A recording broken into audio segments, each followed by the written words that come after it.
Александр Борисович, что если когда мы почистим колокольчиком, нужно думать о хорошем, что мы хотим, допустим, к нам в дом, чтобы пришли, да?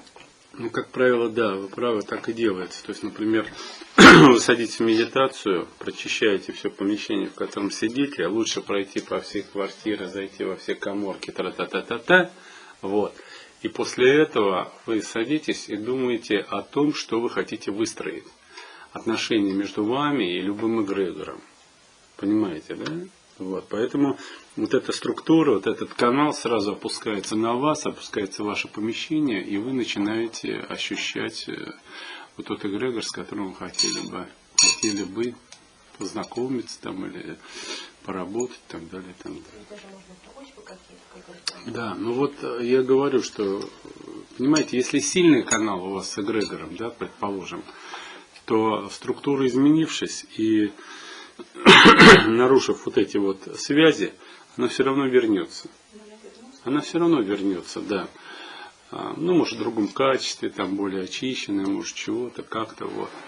Но основная, конечно, задача этого звука – это убрать все инородные структуры из помещения, там, например, из офиса, из квартиры, с участков, по которым вы будете ходить и это самое вращать, да, вот, и наполнить эту структуру совершенно новыми отношениями и новым качеством.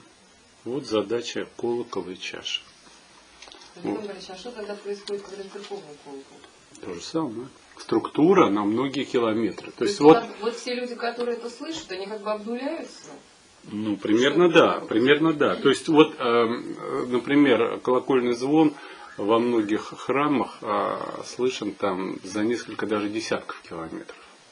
То есть хороший храм, хорошая слышимость. То есть вот на всем этом протяжении, в радиусе, куда он пришел звук, он реструктуризирует вот это все. Почему говорят, что, например, храм – это недоступное место для Люцифера?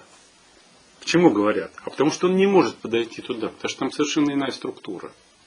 Вот за счет колокола совершенно другая. И всегда колокола, например, лились с молитвой. То есть вот все, так сказать, литейных дел мастера, которые лились с молитвы, значит, до того, во время литья колокола, после того, обработка, и колокол обрабатывался, потом с молитвой вот идет. И потом его бьют. И вот эта молитва, она распространяется на огромное пространство. И структура здесь особая, и пространство особое, и люди другие совершенно, и так далее, и так далее.